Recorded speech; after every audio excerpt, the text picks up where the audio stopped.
And he says, trust me, April, you'll just know. And I was like, oh, I know what that means. Nobody knows how to do this. If you're at a startup, you know how essential it is to preserve cash.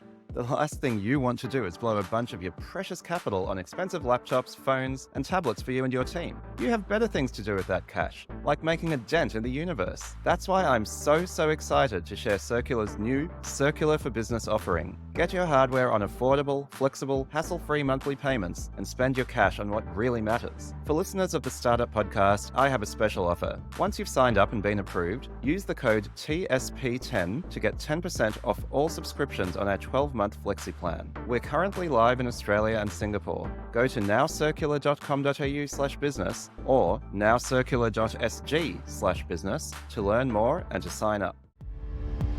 You're listening to the Startup Podcast, a show focused on helping you build, run, and invest in Silicon Valley-style startups.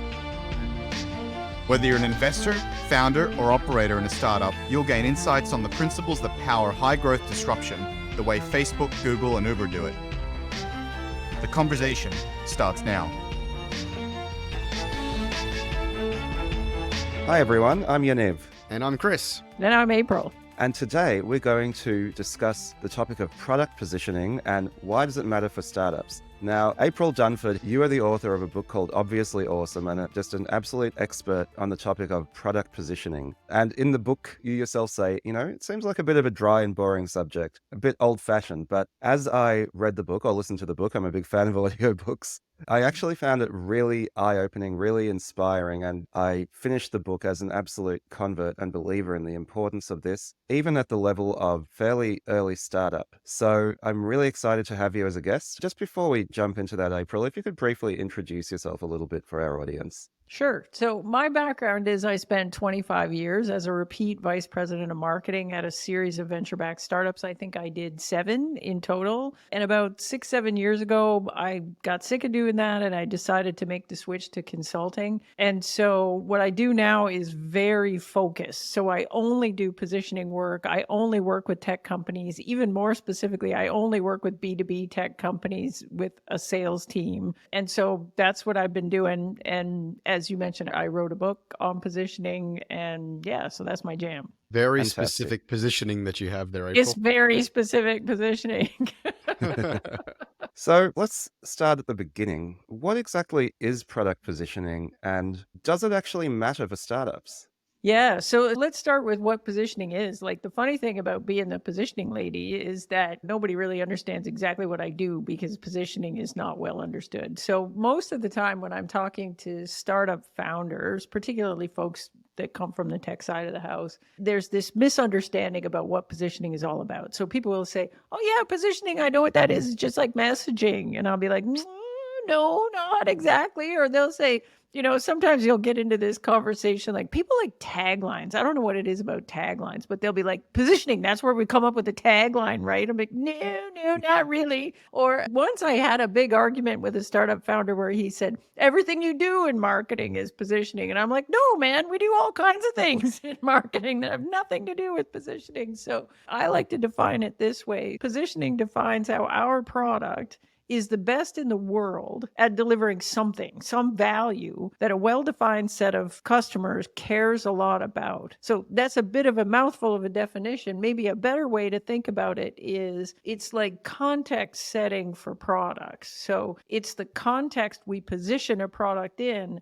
such that our target market kind of understands the value. I think that's a really great summary, and we'll go into it in a little bit more depth. But again, there's a bit of an adage that first-time founders care about product, second-time founders care about distribution. And I suppose a lot of folks listening here are probably thinking, I know what I want to build. The most important thing is to create an excellent product, and positioning seems like something that big companies do. It's an optimization. Does it actually matter for startups? Why is this something that's important? Yeah, I mean, obviously, I think it matters a lot. Here's what it does and why it's important. So if we've got really tight positioning, what that actually means is we have a very tight definition of who exactly is our competition. So what do we get compared to out in the market? how are we different? What is the value that we can deliver for customers that nobody else can? And who are the customers that really care a lot about that value? Which is kind of like defining how we're going to win in the market. So if I think about most startups, like in the early stages of a startup, let's say we don't even have a product in market yet.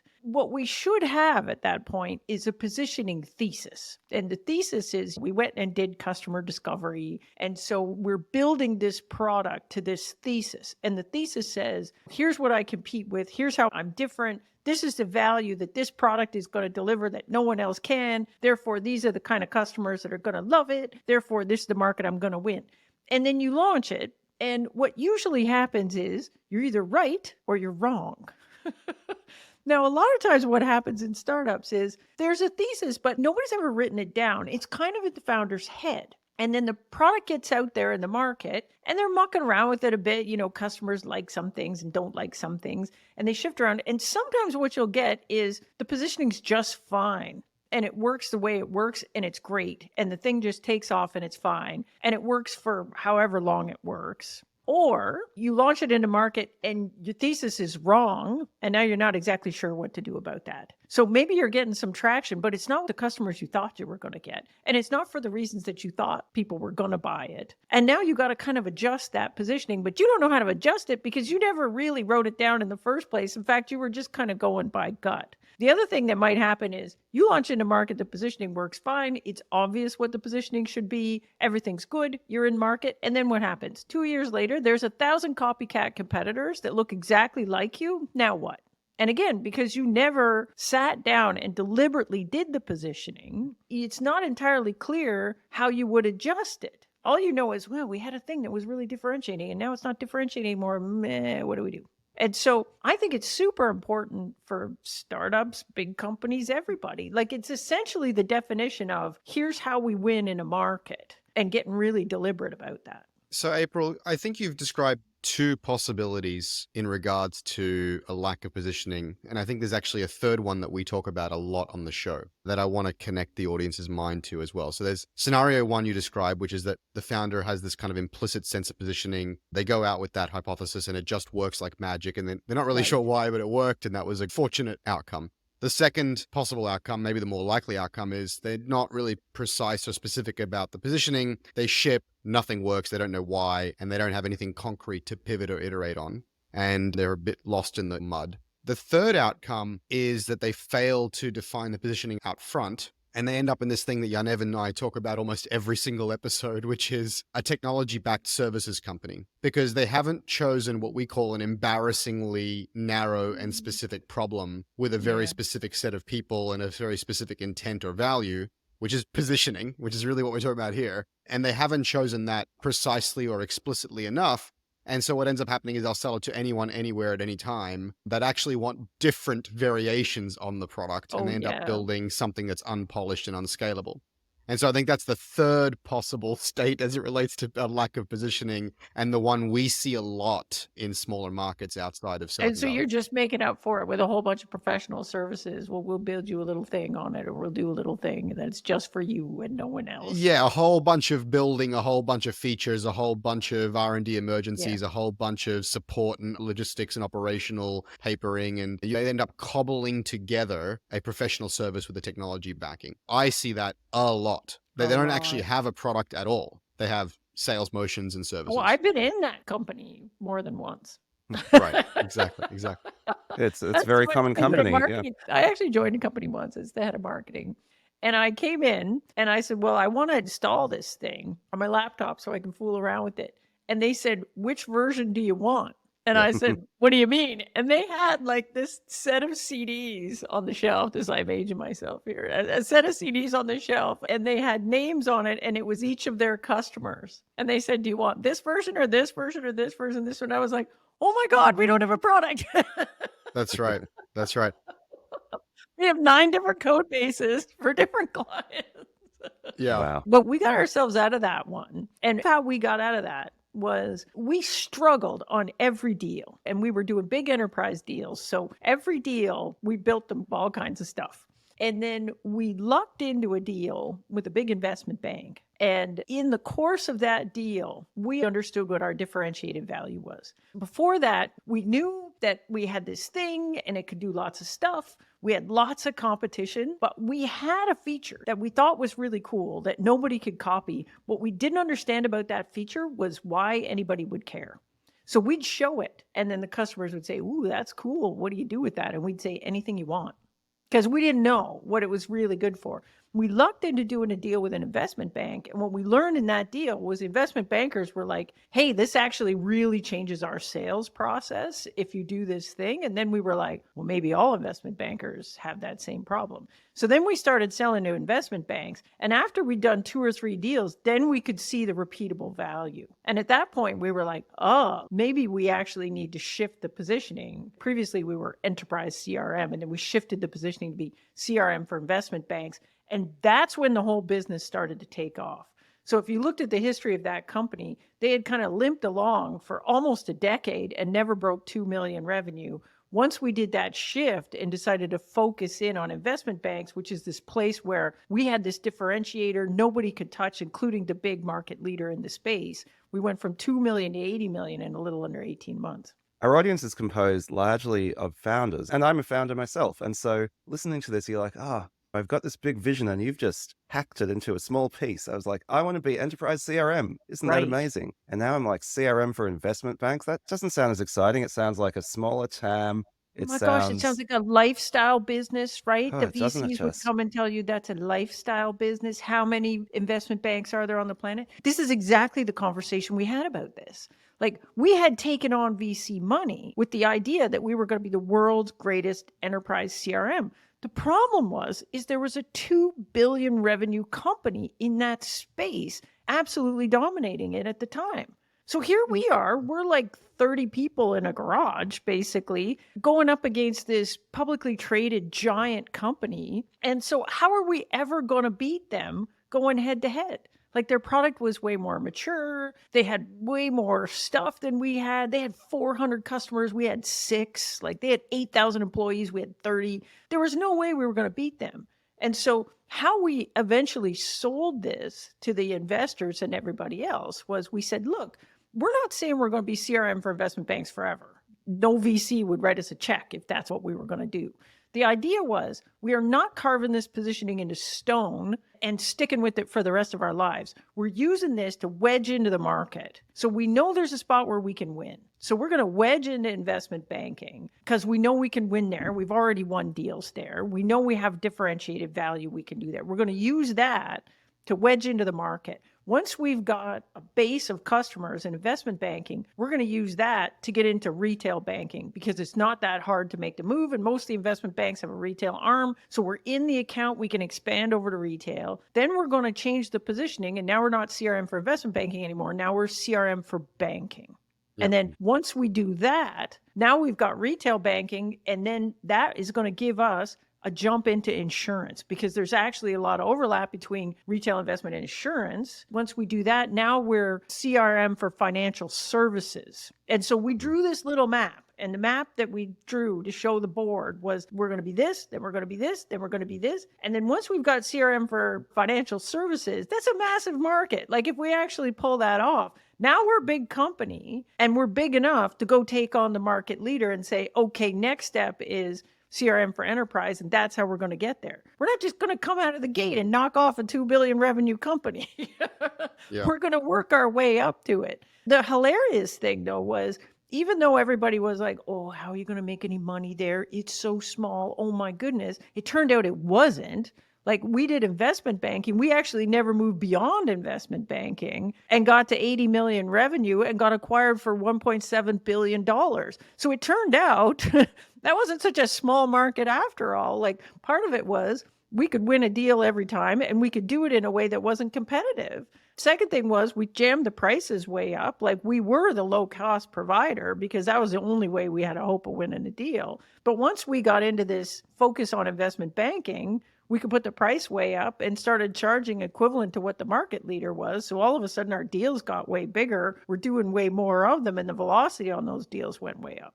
Yeah, so all of this really suggests that founders don't do positioning for one of two broad reasons. One is they don't know about it or how to do it, and the other is they don't want to do it because it limits hedging and optionality. It makes Right. them feel uncomfortably constrained. What those founders don't understand, what those investors don't understand, it reminds me of this saying, do you believe a small group of passionate people can change the world? Well, it's the only thing that ever has. It's like, do you believe you can make a massive impact by starting with an embarrassingly narrow positioning statement? And maybe it's not the only thing that ever has, but it's like one of the surest ways to do it. And it reminds me of Peter Thiel's 0 to 1, where it's like you want to become a monopoly in an embarrassingly narrow niche, and then Right. you grow from there. You land and expand. And this is Exactly. something that is completely ill understood by sales teams, by founders, by investors. And it's something that our audience has heard us talk about many, many times, but never quite dug into the term positioning and exactly how to do it. And we've talked about why it's important in various ways, but I'm very excited, April, to dig into how you think about it and how founders should go about this journey. It's fascinating. My mind is turning over here because it nearly feels that positioning sits at the intersection of so many different things that we talk about. I'm trying to figure out where should we start first. But one thing I thought we could do, April, because again, positioning is maybe something that is less top of mind, but there is a term that, at least at the moment, founders talk about a lot and startups talk about a lot, and that is product market fit. Oh, yeah. And when I hear you talk about positioning, I'm like, when you talk about product market fit, there tends to be a focus on the product in PMF. When you think about product market fit and then you think about positioning at a startup, how do you, I guess, combine the two and bring them into the same conversation? So here's my somewhat spicy take on this. I don't actually think product market fit is a thing. And even if it is a thing, I don't think it's a useful thing for startups. And here's why. So conceptually, if I ask people, what the heck is product market fit? They'll say, we can't measure it, but we know it when we got it. And I'm like, okay, so it's a feeling. I have a product market fit feel. It's a vibe. Right? It's a vibe. Right. So I got the product market fit vibes. And it's this idea that this magical thing has happened and all of a sudden there's market pull for our stuff. And like we're selling it faster than we can make it and everything feels easy and blah, blah, blah. And I've been in the middle of that. I know what that feels like. So I get the vibe, but here's the problem. People can't tell me how to measure it. We don't know if we got it or not. When we can lose it too. So, could be gone at any moment, the vibe. But I'll tell you what people do agree on. What they agree on is what we do once we've got it. And what we do once we have it is smash our foot on the gas for lead gen and sales. The minute we got product market fit, go, go, go. We're going to pour money into marketing. We're going to go like heck. Okay, who's responsible for that? Vice president of marketing. So I'm on the receiving end of this, right? I'm the vice president of marketing. Founder comes up to me and says, I got the feeling, the product market fit feeling, April. It's on me. So let's go. And what am I going to say? I'm going to say, well, that's fantastic. I love it. That's great. I'm glad you got the vibe. But here's what I need to smash my foot on the gas. I need what is called an actionable segmentation. What's that, you might ask? Well, what it is do we have a really tight definition on who we're going after? Because I can't smash my foot on the lead gen gas if you don't come and tell me exactly who's that lead gen focused on. You can't say, oh, we're just selling to small, medium businesses. Like, which ones? And not only that, I need really tight definition on what's the value proposition I'm offering to those folks. Where do I get that? I get that from my positioning. Once we have that, then I can smash my foot on the gas. That marketing will call that an actionable segmentation. It's a segmentation that I can take some action on. Usually what happens when you're pre-product market fit, if you truly believe in that concept, is you don't have that yet. You're not exactly sure who really loves your stuff and why. Post-product market fit, you do, right? You do. Like people can articulate it to you. Like if I take my previous example, pre-product market fit, we were like, we got a feature that's differentiating. We don't really get what the value of it is. We don't really get what kind of customers love it. Post-product market fit, when things were on fire and we're growing like crazy, we know exactly, it's investment bankers. We know exactly what the value is. We know exactly how to come and sell it to you. And that's how we could grow so fast. So I think that what we actually need to smash our foot on the gas is this really tight positioning. If we don't have that, then I don't have an actionable segmentation and I can't step on the gas even if you have the product market fit vibes, man. Yep. Yeah, I think it's great. Like if you get a room full of vice presidents of marketing, like experienced B2B VP marketing people, and you sort of go down that conversation and say, oh, product market fit, like they all want to tear their hair out. It does seem to be the function that has the highest level of PTSD at a startup. Is Do you know what it marketing. is? Do you know what it actually is? It's VC magical thinking. It represents the exact perfect moment for a VC to make an investment. And VCs really want it to be a thing. Like if I was a VC, I would really want that to be a thing. And I would want to be able to assess that exact moment because that is the perfect time to put some money in a company right before they go like this. Yeah, you want to be able to go to your partners and say, this company's great, they got product market fit. And it's like, what does that mean? It means that you like them. It means that you like the stage that they're at and you feel like this is an inflection point. Yeah. But it's like, you know what? I want a pony. And I don't get that either, right? So I just think it's a thing. I want and a unicorn. Unfortunately, if you're a founder, you can't go on the internet and say this is a bullshit concept, right? Because VCs came up with it and they love it and they want it to be a thing really bad. So you got to play that game if you want to raise money. Like you got to walk in and you got to go, I got it, man. The product market fit vibes. I got it. And so we keep using it as a concept, even though quietly in the background, everyone's like, that's kind of a bullshit thing. But yeah. This episode of the Startup Podcast is brought to you by Circular. Yes, that's my startup. Subscribe to your startup's tech with affordable monthly payments and save your cash for something more important, like changing the face of an entire industry. Go to nowcircular.com.au/business in Australia or nowcircular.sg/business in Singapore to learn more and to sign up. And don't forget that code, TSP10. That's TSP for the Startup Podcast and the number 10. So, April, I think we've hopefully thoroughly convinced the audience that this thing is super important, that it's actionable, and that it's, if not the only way, one of the only ways to make a real impact by starting with a really concrete wedge and then moving into adjacencies, right? So now the question is, how do we go about defining our positioning? How do we get about doing this? Is there some kind of rubric or process or framework? Yeah. So my journey on this stuff started decades ago. Fresh out of engineering school, I ended up getting this job at a startup. And we repositioned a product that was kind of a failure. And we repositioned it by just kind of mucking around until we got something that worked. And then the thing took off. We got acquired. I'm now working for this big Silicon Valley company. And my boss quits. So they make me the VP marketing, which is hysterical because I don't know anything and I can't even spell marketing. I'm 2 years out of engineering school. They assigned me a bunch of products and said, do that positioning thing with these other ones because it worked so good on the last one. I'm like, oh man, we didn't know what we were doing. We were just kind of faking it. But I thought, no problem. This marketing concept's been around a long time. I can learn how to do this. So I'm going to have coffee with all the smart marketers I know. And I'm like, so positioning, how do we do it? And disappointingly, everybody's coming to coffee meetings saying, well, I don't know. We just kind of messed around until we got something that works. And I'm like, oh no, maybe there is no process for this. And I'm reading books and I'm taking classes.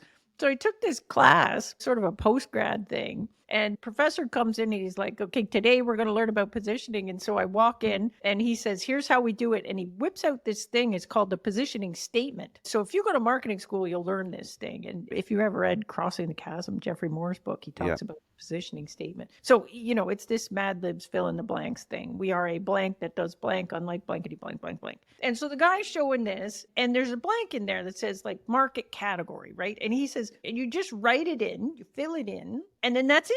That's positioning. And then he's moving on to the next subject. And I'm in the back. I'm like, what? No, stop. What are you talking about? Like, dude, like there's a blank there that says market category. Like, as far as I can tell, any product I've ever worked at, we could have positioned it in multiple different product categories. Like, how do you know what the best one is? And he says, trust me, April, you'll just know.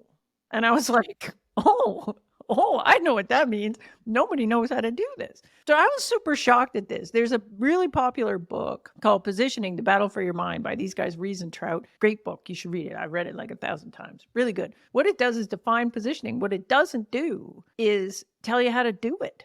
So this frustrated the heck out of me. Like, we've got this thing. It's like product market fit. You know, it's the thing, you know, it's super important, but how do we do it? Well, nobody knows. So I thought, well, by the time I got to this point, I had repositioned a handful of things. So I thought, well, maybe we can figure it out. So the first thing I thought was I approached this like an engineering problem. So we're going to break positioning down in component pieces, solve for the component pieces, smash it together, voila, good positioning.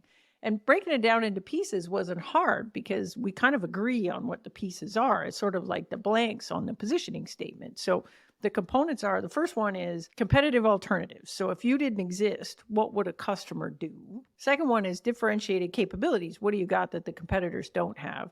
Third one is differentiated value, like customers don't care about your features. They care about what the features could do for their business. Next one is target segments. So we're not trying to sell to everybody. We're trying to sell to folks that are a really good fit for our stuff. And the last one's market category, which is kind of like, am I email or chat? So those are the 5 things. And once I got it broken down like that, I was like, well, in order to figure out the answer for each of these things, it's a little complicated because it turns out that they all kind of have a relationship to each other. So if I take differentiated value, for example, the value my product delivers for customers that no other product can is completely dependent on what? It's dependent on my differentiated capabilities, either features of the product or capabilities of the company. Like that's where it comes from. We don't get to just make it up. And then if I think about it, those capabilities are only differentiated when I compare them to an alternative. So those things are all tied. And then if I think, well, who's my best fit customer? The definition of a best fit customer is a customer that really, really cares a lot about the value that only I can deliver. And then I've got market category, and it's a little more esoteric, but basically my best market category is the context I position my product in such that this value kind of makes sense to these people. So all the things relate to everything else. What are you going to do? For 2 years, I was kind of stuck there. How I got out of this was, though the short version is Clayton Christensen. I got going into jobs theory and jobs to be done. I don't know if you guys ever I was read. going to bring that up, actually, because, there seems a lot of resonance. So I was trying to figure out, how does this relate to jobs? Because the product guys are all thinking about jobs to be done. And I was like, maybe that's where we start, is with the job. And the milkshake story? The breakfast milkshake. Yeah, the breakfast milkshake thing. The jobs theory guys will tell you this story about this fast food company, and they wanted to improve the milkshake. And so they looked at who's buying a milkshake, and they found out there's a lot of people buying a milkshake in the drive-thru in the morning. And they're like, what's up with that? So then they go and they talk to the people buying a milkshake in the morning, and they find out what they want is breakfast, but they don't want to eat a breakfast sandwich because it's going to fall all over them while they're driving in their car. But they don't want like a donut because that's over too fast and they're bored on the long drive. So what they decided was they need to make the milkshake like thicker and fit in the cup holder and all this stuff. Well, I'm listening to that story and I'm like, well, what we actually learned there is the competitive alternative was not what we thought. We thought we were competing with Coke, but what we were really competing with was a donut. And so the positioning was wrong. We should have positioned it as breakfast or a smoothie, right? Instead of a milkshake. So what I got out of that was we actually have to start with comparables. Like, what is the customer comparing us to? If we understand that, then we can say, okay, what are the competitive alternatives? So if I didn't exist, what would a customer do? They buy a donut, they buy a breakfast sandwich, they buy whatever. Then I can say, well, what have I got that they don't have? What are my differentiated capabilities? Oh, fits in a cup holder, doesn't slop all over me. It takes a long time to, and then you say, well, what's the value of that? It's like boredom relief and filling me up and a bunch of things. Like, this is the value that we can deliver that no one else can. And then the next thing is, well, who's a good fit for that? So what is the definition of a best fit customer? Who cares a lot about the value only we can deliver? Well, it's morning commuters with a fairly long commute, blah, blah, blah. And then the last thing is market category. So what is the context I position the product in such that that value is obvious to these people? Well, now I'm positioning it as breakfast. So maybe I call it a smoothie and I don't call it a milkshake. Very cool. That's how it works. And it kind of cascades one from the other. So in the work I do with tech companies, that's exactly how we do it.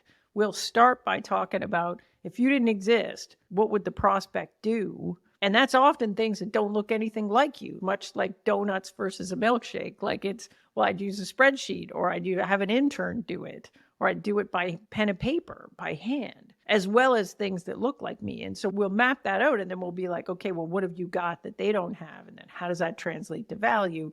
Therefore, who cares a lot about that? Therefore, what's the market you win?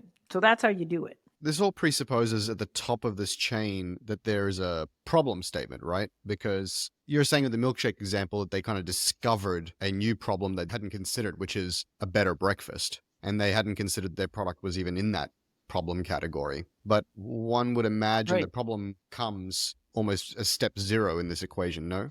Well, it doesn't. Like, that's what's so neat about it, really. This was one of the things that I thought was so neat about thinking about this from a jobs to be done perspective is we back into the problem by understanding the comparables.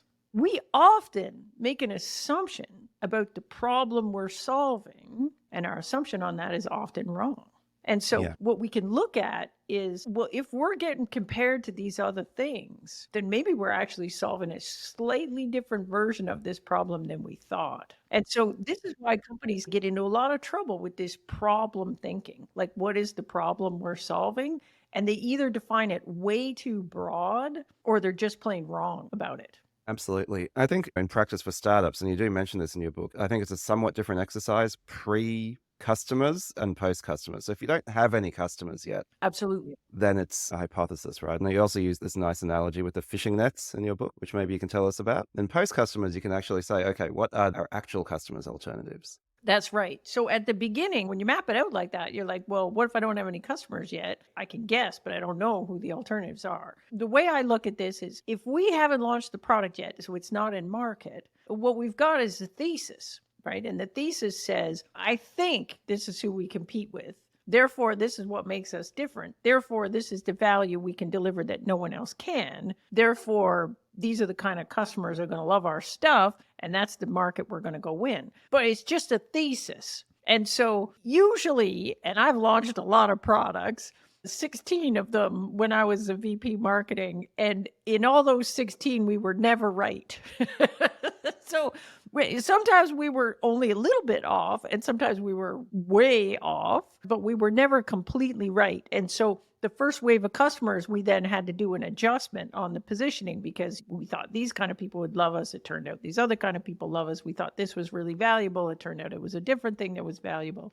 So my analogy for this, which is stupid, but it's the only one I've got, is let's say we're making a net, a fishing net. And the thesis is the world's greatest tuna fishing net. So we build this thing with that assumption, like that's our thesis. But then we go to launch it, and if we know we're probably wrong, then if we launch it as a tuna fishing net, that's kind of risky because maybe the tuna fishermen buy it and it sucks and it doesn't actually do what we thought it was going to do. And now what do? We don't know what to do next. A better thing to do would be to launch it with the positioning kind of loose. Hey, man, it's a net for fish. Big fish, all kinds of big fish, man. And we let all kinds of fishermen try it, go out in the ocean, throw it out. Now let's see what we pull up. And maybe what we find in the end is like, yeah, it's okay for tuna, but it's really good for a grouper. Like they're catching grouper, like, and then you're like, okay, now we know it really works well for groupers. So I can tighten the positioning up, run at the grouper fishermen. I'll worry about getting the tuna fishermen later. So that's kind of how it works. So I think the initial launch of something should be treated like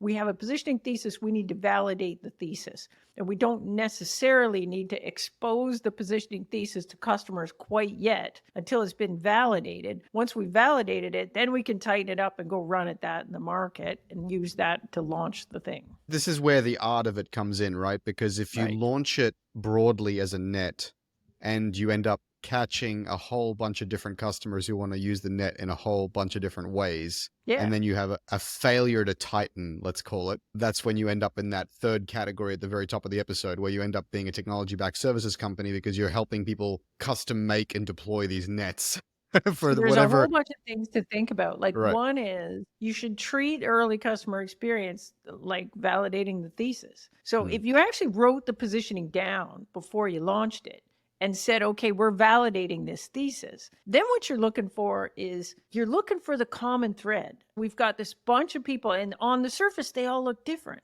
And you're like, man, we got some big companies, we got some small companies, and I got one that's a bank and another one that's retail. Nothing here looks like it's common. But then if you're looking for that commonality and you go digging for it, often you'll find it. So if I get the slice of customers that really, really love my stuff and they're really, really into it, what you'll find is there's common ground and it's not size of company or the industry necessarily. It'll be something else like, oh, they've all got a Microsoft stack. Or, oh, they've all got this in their business model, or, oh, they all have sales teams that do XYZ and most companies don't.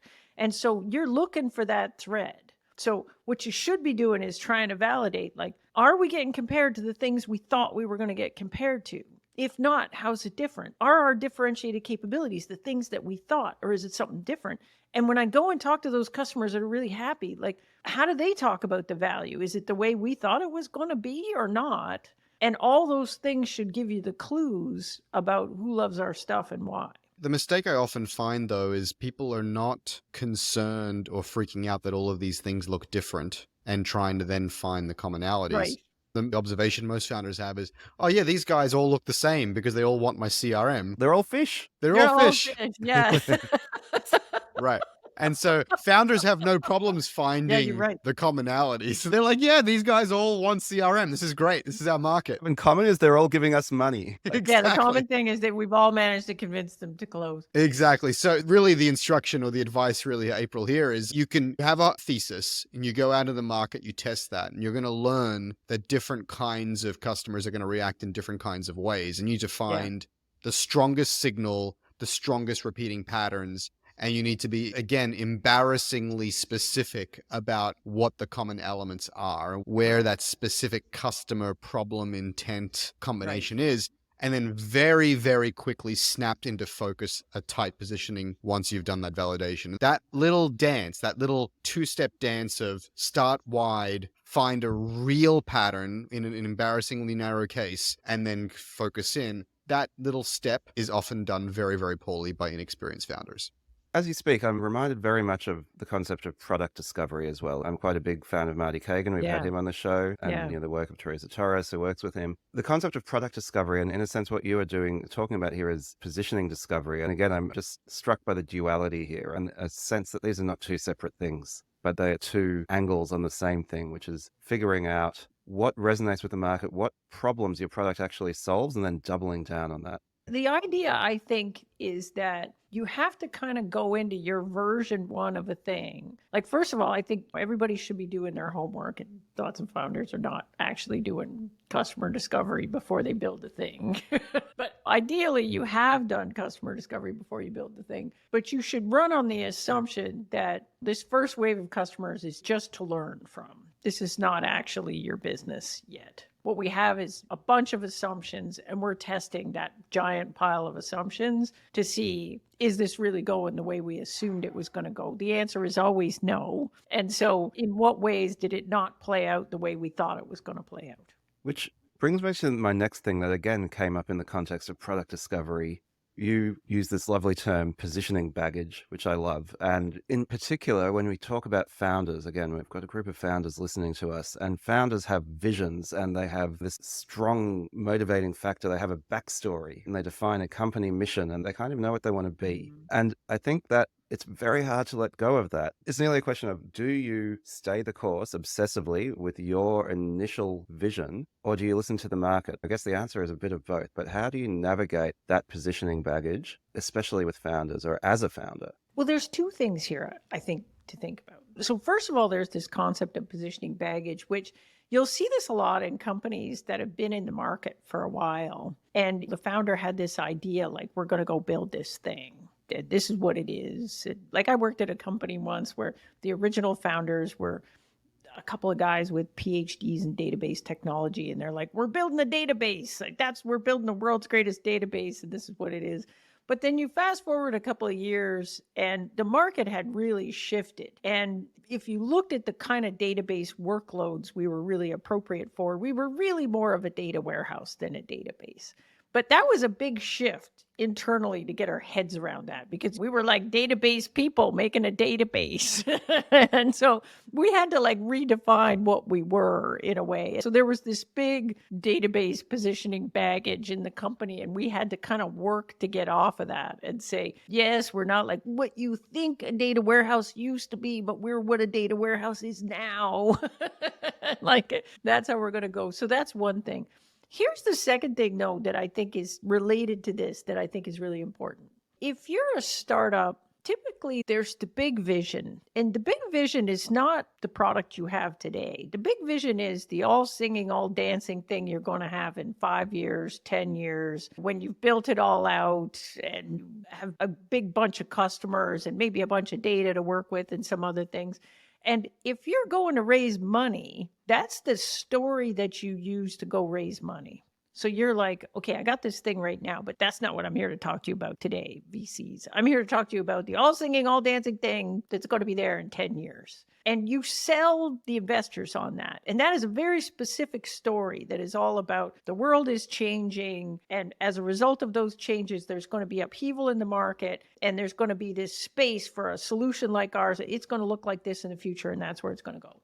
And so you got the kind of crappy thing you got today, and you got the amazing thing it's going to be in 10 years. And then you have a strategy that says, here's how we're going to get from here to here. And the strategy says, first, we're going to launch this thing into market and we'll sell to this kind of customers and that'll be good. But then next year, we're going to launch this other thing and that's going to allow us to expand our focus and get into a different market. And then we'll be here, and then we're going to launch another thing, and it'll look like this. Maybe we'll even do an acquisition, and then we'll look like this, and we'll have all this data. And because we have all this data and we can do all this neat stuff with the data, then we're going to be the all singing, all dancing thing, right?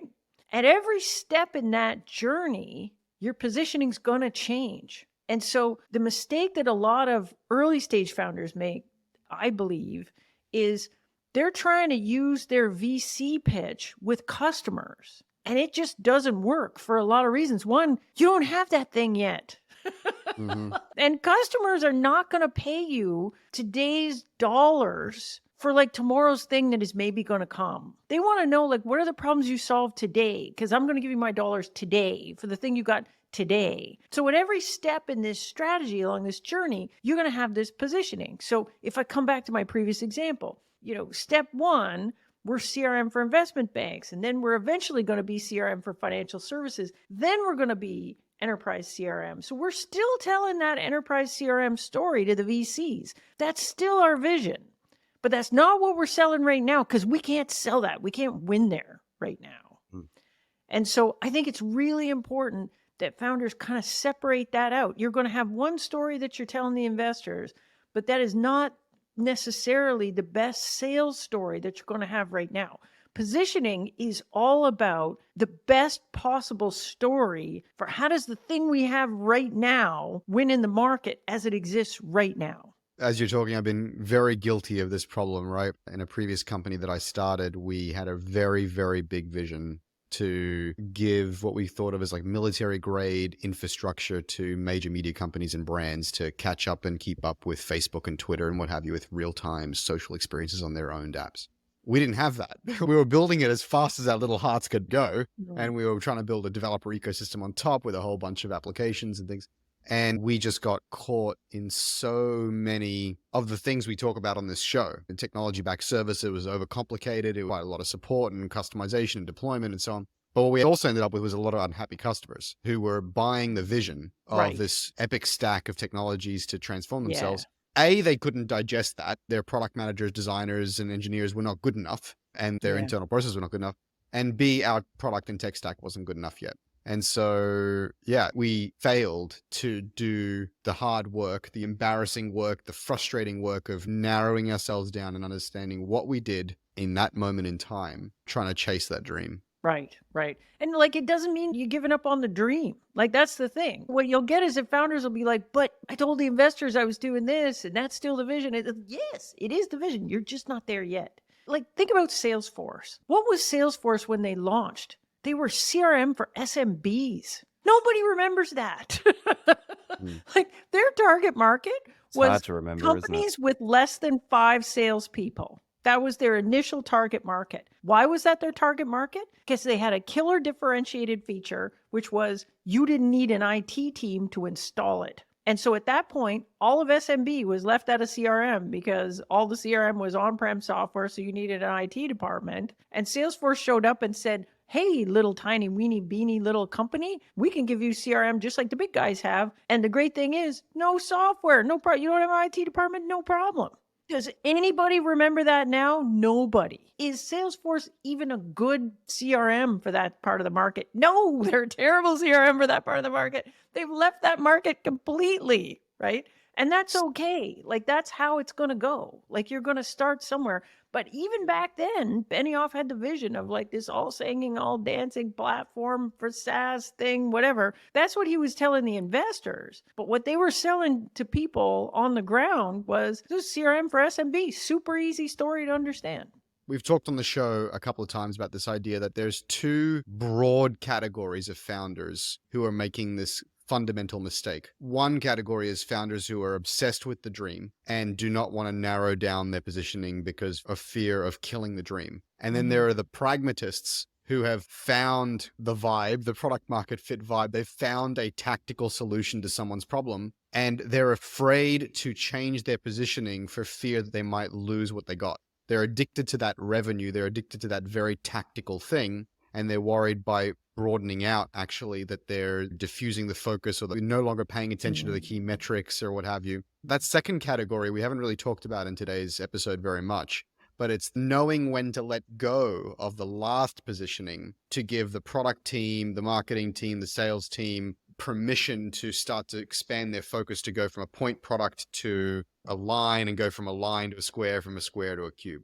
I think, again, once people get this idea in their head that the vision and where we're at right now aren't the same, and that's okay, right? Like, we still have the vision. We're still working towards the vision. That's still the goal. And everything is in service to that goal, but there's steps. And then I think this idea, again, is not natural. This idea that your positioning is going to change because people don't see it. All you see is the positioning that the company has right now.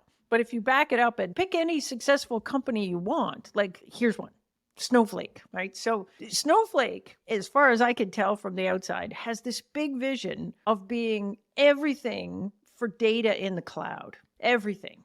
Data warehouse, data lake, database, everything. Like, you want to do stuff with data in the cloud, that's what Snowflake's going to be, right? But what did they launch with? Data warehouse in the cloud, because it's so easy. It's so easy to sell that. Uber was the same way, right? Uber started off as limousine rides for rich kids in San Francisco. Right. Right? Right. And then it slowly but surely broadened to peer-to-peer cheaper rides that were better than a taxi. And then the whole time I won't say the whole time, but there was an early moment there where Uber's actual ambition was to be responsible for anything moving in a city that wasn't on two legs. Right. It was like powering all logistics everywhere. Right. And so, you can't sell that to a rider. The rider doesn't care. For each product and for each time horizon, you need your own specific positioning. That's exactly it. And so it's okay if it changes over time. Like, people get really stressed out. I think internally, we pay way more attention to our positioning than externally. There'll be all this big stress when you go to shift positioning in a company. They'll be like, oh no, we used to be this and now we're this. And oh my God, the customers that we have already are going to get so mad and so confused because they bought us saying we were a database and now we're a data warehouse. And like, aren't they going to get all mad and come back and want to turn it in and say, no, I don't want your stupid warehouse. I want a database, man. And the answer is no. They don't care. No. They're not going to your website. They're not paying attention to you at all. And if you make the announcement, hey, we're shifting things around, the only question you're going to get is, well, you're going to get two questions. One, are you still delivering on the roadmap that you told me of the features and stuff that you said were coming? Because we're all excited about that. And the second thing will be, is the pricing changing? And if you grandfather the pricing and the roadmap looks good, then nobody cares about any of the rest of it. Internally, everybody's twisting themselves into pretzels, but externally, nobody cares. That's right. And as you said, there's two things here. One is most customers don't notice and don't care after the sale. But the second thing is, if you're doing it right, then it should feel like a completely natural, logical extension of what you were doing before. And the customer should get excited that, wow, your business is expanding into very logical adjacencies that they themselves can start to adopt as well. So, April, in your book, you talk about the fact that there are three broad types of positioning that each have their advantages and drawbacks. So maybe you could tell us a little bit about those three and how to think about which one is right for you. Sure. So the way I describe it in the book is kind of like styles. And it looks like this. So you have a product and you're going to position it in a market category. And so style number one is the market category already exists And you're coming into the market, basically positioning yourself as, I want to be the leader of that whole market. So this would be like Coke exists and they're the leader in the cola market, and you're Pepsi, and you show up and you're like, I declare war on you. We're going to be the best thing. And this is actually kind of always bad. If you're a startup, you don't actually want to do this, because if the market exists and there's an existing market leader, it's going to be really, really hard to unseat the market leader. In fact, even in the big companies that I've worked at, like IBM, where we have all the resources and all the money and all the credibility in the market, even we would not launch something into an established market with an established market leader and say, we're going to take on the whole thing. That's very hard to do. Unless you're already number two, it's really hard to go in and do that. But the only case where you might want to do it is if it is very recently established. But we'll get into that in a second. Or perhaps if it's been established a long, long time ago and the leader is slow, fat, and ripe for disruption, right? And everybody hates them. You could say, we're declaring war on those guys who have a monopoly. Does anybody like Salesforce right now?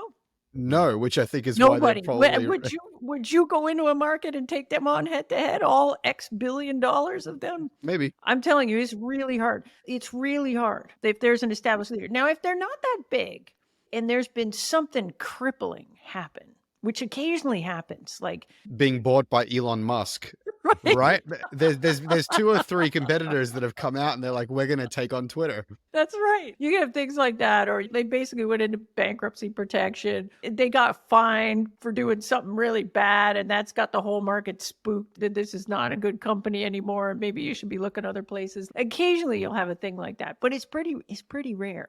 The much more common thing, if you're a startup, is you would look at the whole market and you'd say, look, like, we can't take on Coke for cola, right? But we're going to show up and we're going to be cola for dogs, right? So we're going to slice off some little part of the market that the leader is not doing a good job of satisfying, but that part of the market is big enough that we can get a beachhead in there, and we're going to use that to establish ourselves in the market and then slowly expand the borders of where we can win. And that's how we're going to get into it. So the vast majority of startups start like this. And in fact, most startups are in that style of positioning all the way up through going IPO. Like, I did this little thing because I get asked about this a lot. So I went and looked at everybody that went public on the NASDAQ for the last 5 years, and I analyzed what style of positioning they were using. 93% of the companies at the moment they went public were doing this style of positioning. Big market, they're slicing off a slice. So Snowflake, good example. At the time they went public, they're data warehousing for the cloud. We know what data warehousing is. That's an existing market. Oracle is a big fish in that market. There's others. And they're basically slicing off a very fast growing piece of that, which is warehousing for the cloud, and saying, yeah, we're warehousing too, but just for the cloud. So that is by far the most common one for startups. And it makes sense because it's the easiest, right? We're leveraging what the customer already knows. I don't have to teach you what a data warehouse is. You already know what a data warehouse is. And I'm saying, hey, I'm like that, but for this. Then we've got this third style. This third style is really about, I'm in a market that's really new, really different. And if I look at my value and who I'm trying to go after, none of the existing market categories actually do it justice. And so because this thing is truly groundbreaking, emerging tech, I'm going to have to actually invent a new market category and position myself in that. Now, it's very fashionable right now for startups to say, oh, we're inventing a new category. But the reality is the vast majority of companies, in fact, almost every example that you see where people talk about they're creating a new market category, they didn't do that right out of the gate. They did it. They came in as a niche play in a bigger market. And then once they had become the leaders in that market, then they attempted to expand the boundaries of the market. And that's where they started doing category creation stuff. There's almost no examples, there's very few, of companies that came in from nothing, invented a market category, and then survived to actually win the market category. The history of Silicon Valley teaches us that this is actually very risky failure-prone style of positioning. So this is why we don't use Ask Jeeves. We use Google. This is why we don't use MySpace. We use Facebook. This is why nobody knows what research in motion is, but we all have an iPhone in our pocket. Like, the history shows us that for the most part, these early category creators get killed by fast followers that come in and say, yeah, we're that too, but for this, and then ultimately dominate the category. Yeah, we talked about this in the Vision Pro episode, this idea that first mover advantage is a lie, and it's first to value or first to scale that actually matters. As you're rightly pointing out, April, almost none of the first movers in tech ever won. All the way back to the earliest example I'm aware of is like VisiCalc, which was the precursor to Excel, right? It doesn't work. So yeah, it's very interesting. But it's trendy right now for VCs to talk about this. And so I've talked to a lot of founders that are kind of getting pressure from their VC and saying, look, like, you guys should be creating a new market category because that's how big, successful tech companies do it. But the examples they always use are, like Salesforce is an example that people use. And I'm like, what are you talking about? Like, CRM existed decades before Salesforce came up. There was a $2 billion revenue company called Siebel that existed 10 years before Salesforce was in the CRM market. You can't do marketing the same way a $2 billion revenue company that's the leader in their space does marketing. It's just not the same. Yeah. This is another area where I'll admit to making this mistake early in my career. I was, for some reason, obsessed with inventing vocabulary or controlling or owning the vocabulary. And being utterly differentiated and unique. And this was an obsession of mine from 17, 18, 19, my early dabblings in being an entrepreneur. It took me an embarrassingly long time to figure out that was a failing strategy. It seems like a good idea, right? That you could say, hey, like, the way we describe our differentiation is by just saying we're this totally different thing, just totally different. And it's so different, we're going to give it a name, right? And so we're not a spreadsheet, we're not a database, we're a flummer, right? And then the customer is sitting there going, what the frick's a flummer? And you're like, I'm so glad you asked. So now I got to teach you what a flummer is. I got to teach you why a flummer should exist, because it ain't a spreadsheet and it ain't a database and it ain't a thing. And then I got to convince you that I'm the best flummer in town.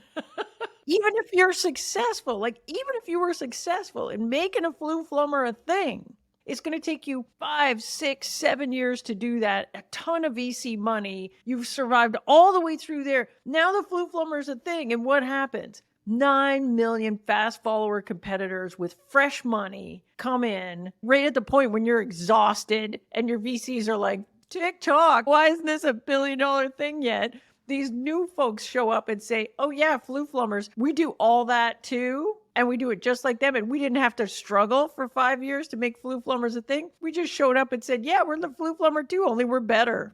I was actually just listening to Sam Harris's podcast about making sense. And he was talking about how our minds are basically prediction machines. And everything we're doing is predicting. We're predicting what we're going to see as we scan a room. We're predicting what we're going to see when we open a door. And we have this continuous error correction process. And Sam was asking, what about genuinely new things? What does the mind do then? And the first answer the interviewee gave was, actually, he would argue that almost nothing is genuinely new. There are familiar handles on everything, and the mind is kind of mapping those things as it goes. Entrepreneurs often love to race to we're a complete game changer revelation. And I've had founders who I work with start there when they first work with me. And I'm like, man, this is just a two-sided marketplace for entertainment. It's not that complicated. We don't have to reinvent the wheel. We don't have to reinvent the business. And that's a good thing. It's a great thing. Good thing. It's a great thing. It's a good thing. It makes it easier for your marketing and sales. So the customers just get it. But it doesn't feel good. I think that's the challenge, right? It's like, you want to be original. We're taught to be original and creative, and just sort of saying, oh yeah, we're another one of those doesn't feel as good. You can console yourself with your mountains of cash when you succeed. That's it. I'm going to dry my tears with the bills. Our younger listeners are like, what's a bill? April, this has been a lot of fun. Your book, Obviously Awesome, is a really great, not too long, easy to read resource that gives really practical guides on how to do product positioning. Could you just tell our audience a little bit more about where they can find you online, where they can get the book, and anything else you'd like them to know? Just to be clear, April's book is called Obviously Awesome. It's not that her book is obviously awesome. It is both. also awesome. But it also is. Yeah, so I've got this book, Obviously Awesome, and you can buy that wherever you buy books, which is generally Amazon. But if you don't like Amazon, you can buy it other places too. And there's an audiobook too, and I read it. So you get like several hours worth of my prime Canadian accent. So you could do that. And then I actually recently launched a podcast, a solo show of me going deep on a bunch of positioning concepts. So if you really want to geek out on this stuff and you read the book and you think, well, that left me with a bunch of questions, the podcast is The Positioning Show with April Dunford is maybe a good place to go. And then I write a bit these days, mostly on LinkedIn. So you can find me, April Dunford, on LinkedIn and follow me there too. Very, very cool. We'll put those in the show notes, of course, as well. Thanks so much for joining us, April. Bill, this has been great. Thanks so much for having me.